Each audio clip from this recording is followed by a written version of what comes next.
Bueno, todo comenzó cuando la huelga grande estalló. Los cultivos se quedaron a media, la fruta se pasó en las cepas y los trenes de 120 vagones se separaron por los remales. Los obreros ociosos desbordaron los pueblos. La calle de los Surcos reveró en un sábado de muchos días y en el salón de billares del Hotel de Jacob hubo que establecer turnos de 24 horas. Allí estaba José Arcadio II. Aunque este no era un hombre de presagios, la noticia para él fue como un anuncio de muerte, que había esperado desde la mañana distante en que el coronel Hermendindo Márquez le permitió ver el fusilamiento. Poco después las descargas de derroblante, los ladridos del clarín, los gritos y el trope de la gente le indicaron que no solo la partida de billar, sino la callada y solitaria partida que jugaban consigo mismos desde la madrugada de la ejecución por fin habían terminado. Los trabajadores, que hasta entonces se habían conformado con esperar, se echaron al monte nada más con sus machetes de labor y empezaron a sabotear todo el sabotaje. José Arcadio II estaba entre las machedumbres en la estación desde la mañana del viernes. Él había participado en una reunión de los dirigentes sindicales y había sido comisionado junto con el coronel Gavilán para confundirse con la multitud y orientarla según las circunstancias. Hacia las 12, esperando un tren que no llegaba, más de 3.000 personas, entre trabajadores, mujeres y niños, habían desbordado el espacio descubierto frente a la estación y se apertujaban en las calles adyacentes que el ejército cerró con filas de ametralladoras. Un teniente del ejército se subió entonces en el techo de la estación, donde había 4 nidos de ametralladoras enfiladas hacia la multitud, y se dio un toque de silencio. Al lado de José Arcadio II estaba una mujer descalza y muy gorda, con 2 niños de unos 4 y 7 años.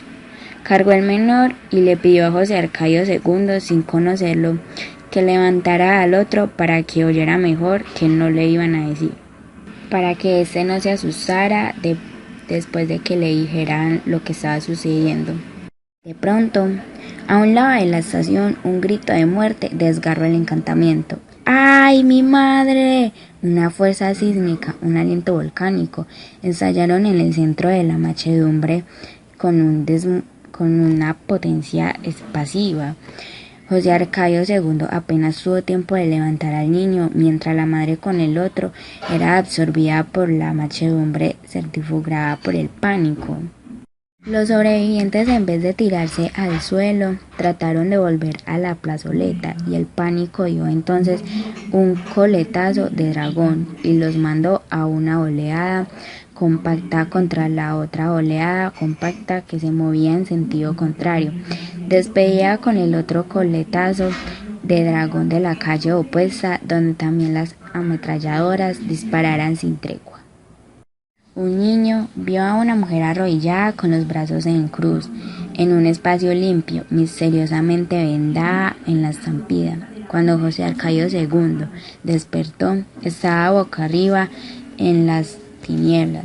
Se dio cuenta de que iba en un tren interminable y silencioso, y de que tenía el cabello empalmazado por la sangre seca y que le dolían todos los huesos. Cuando llegó el primer vagón, dio un salto en la oscuridad y se quedó teniendo la zanja hasta que el tren acabó de pasar. Este no llevaba ninguna luz, ni siquiera las rojas y verdes lámparas de posición, y se deslizaba a una velocidad nocturna y sigilosa.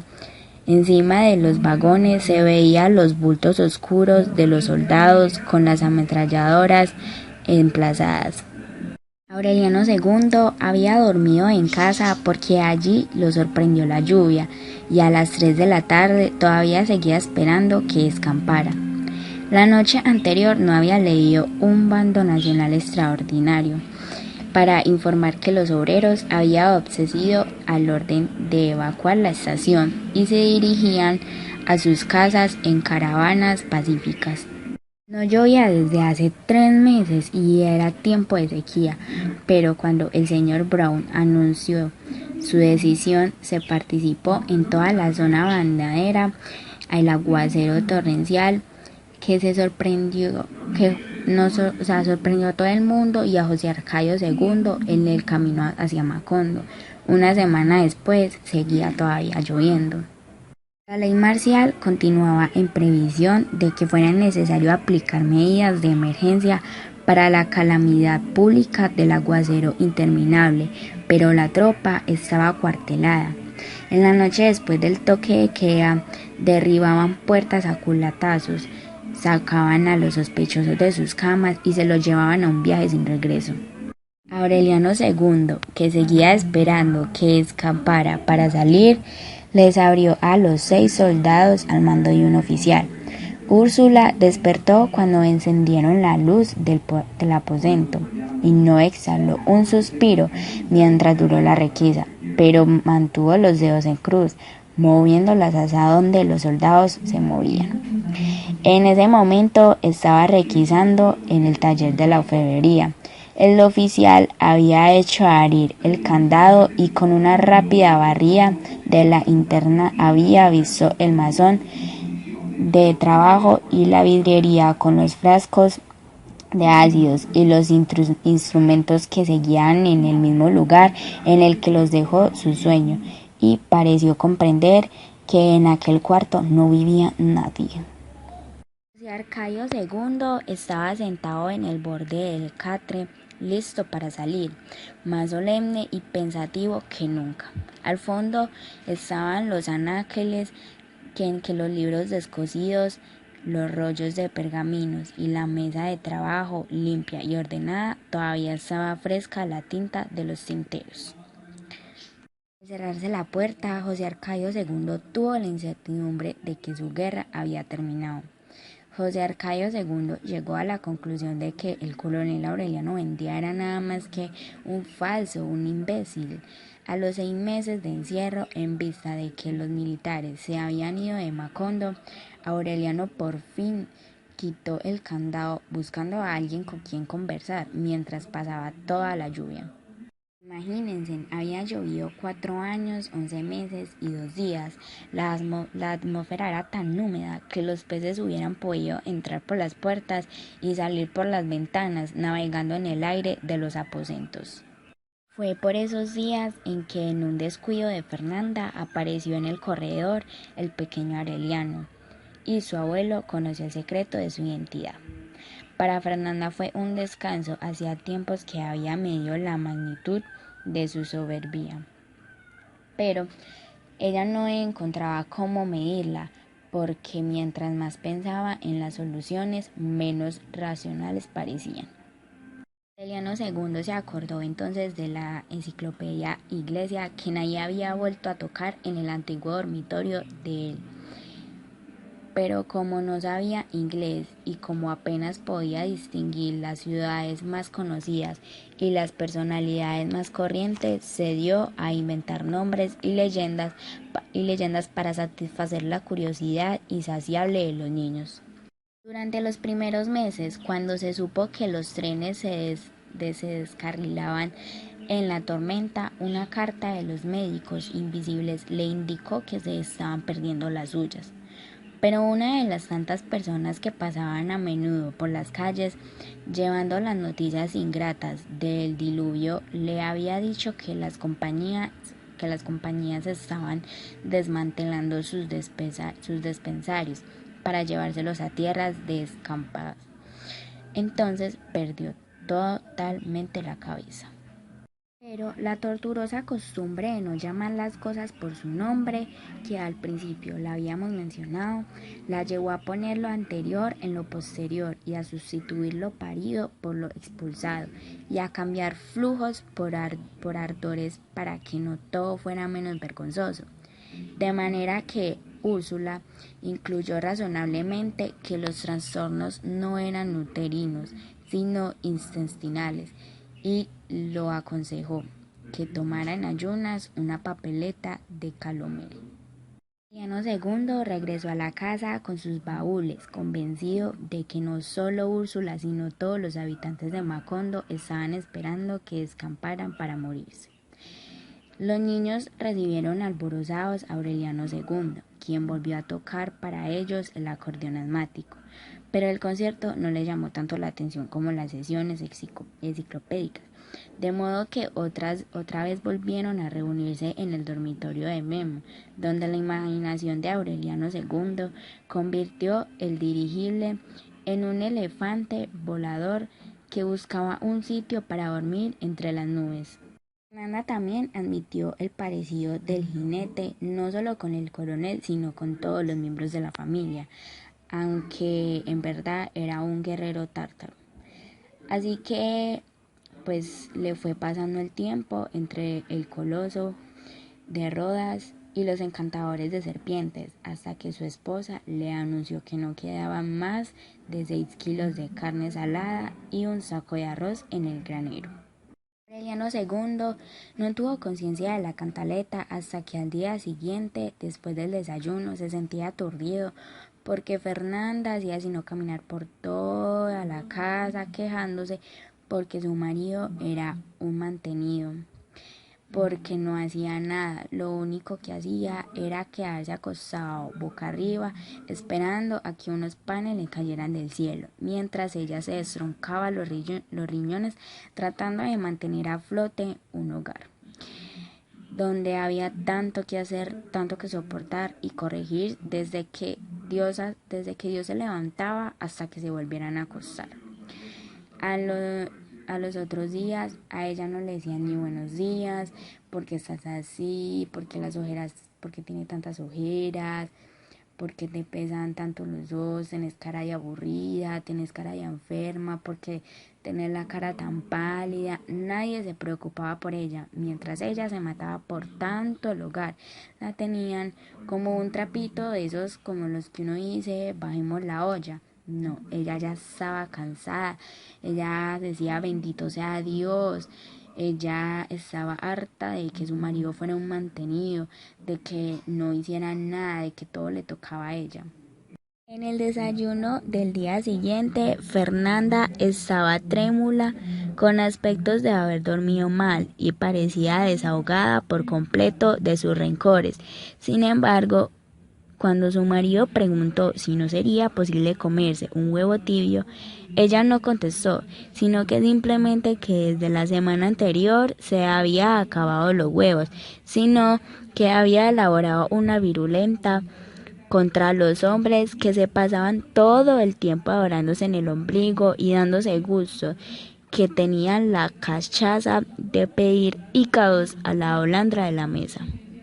Aureliano II se sentó en el corredor y hasta allá lo persiguió Fernanda, provocándolo, atormentándolo, y en su entorno giraba su implacable zumbido de moscardón, diciendo que por supuesto, mientras ya no quedaban más que piedras para comer, su marido se sentaba como un sultán de Persia a contemplar la lluvia, porque no era más que eso, un mampolón, un mantenido, un bueno para nada, más flojo que el algodón de borla.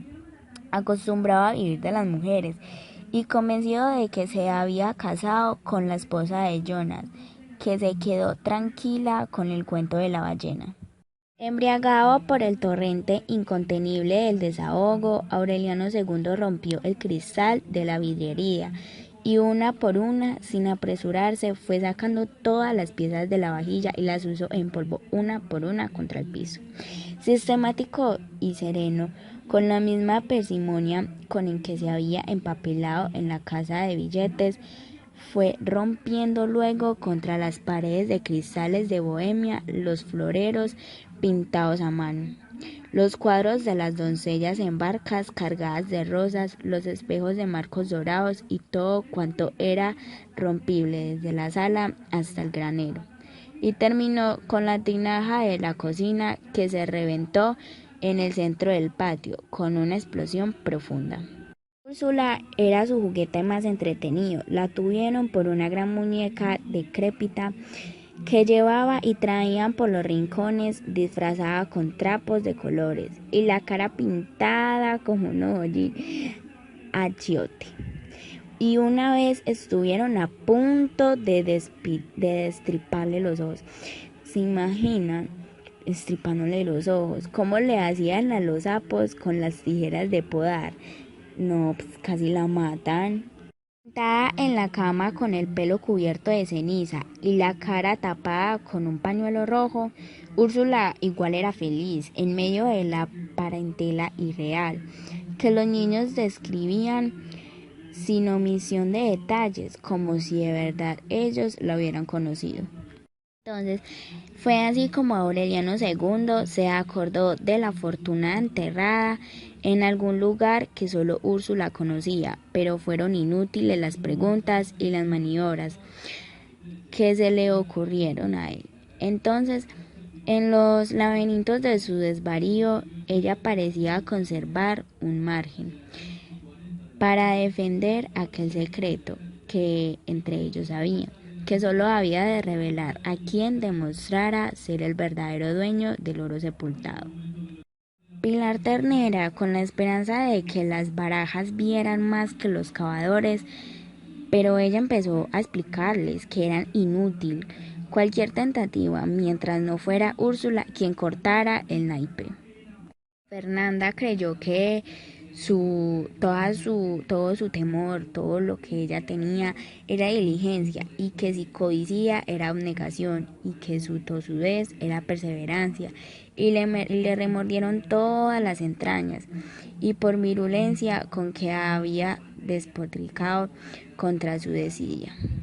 Aureliano II no renunció a ninguna exploración, pues aun cuando ya se habían extinguido las últimas esperanzas y que lo único que parecían tener algún sentido eran las predicciones de las barajas, él reforzó los cimientos mellados, rezanó a las grietas con argamasa y continuó excavando en el costado occidental.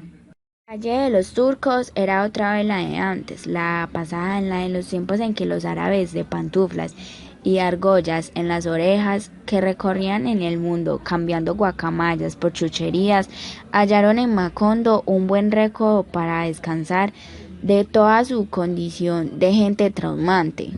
Y Petra Cortés era tal vez el único nativo que tenía corazón de árabe, pues ella había visto los últimos destrozos de sus establos y caballerizas arrastrados por la tormenta, pero había logrado mantener la casa en pie.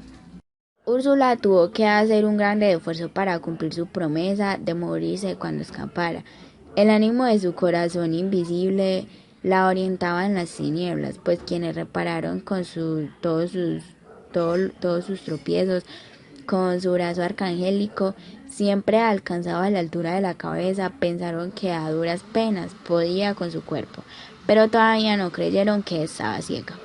José Arcadio II seguía leyendo los pergaminos y lo único visible era la intricada maraña de los pelos, pero este tenía los dientes rayados de lama verde y los ojos súper inmóviles. Finalmente, en sus últimos años, a estos se les ocurrió sustituir los números por adivinanzas, de modo que el premio se repartiera entre todos los que acertaran. Pero el sistema estaba tan complicado, que se presentaba a tantas suspicacias que desistieron a la segunda tentativa, ya se cansaron completamente. Bueno, pues mis capítulos terminan que Santa Sofía de la Piedad no pareció molestarse nunca por aquella condición subalterna, pues en todo lo contrario, se tenía la impresión de que le gustaba andar por todos los rincones sin una tregua, sin un quejido, manteniendo ordenada y limpia la inmensa casa donde vivió desde la adolescencia, y pues que particularmente en los tiempos de la compañía bananera parecía más un cuartel de un hogar. Bueno, queridos oyentes, muchas gracias por escucharnos. Recuerden, La Fantasía de un Papel 99.9. No se les olvide, nuestras líneas están abiertas para cualquier duda o aclaraciones que quieran. Y pues recuerden, no se les olviden que todo el argumento que yo les di fue desde la 180 a la 210, y ya hasta acá van a estar con mi persona, ya van a compartir más argumentos de 100 años de soledad de Gabriel García Márquez con mis otros compañeros de la emisora. Muchas gracias.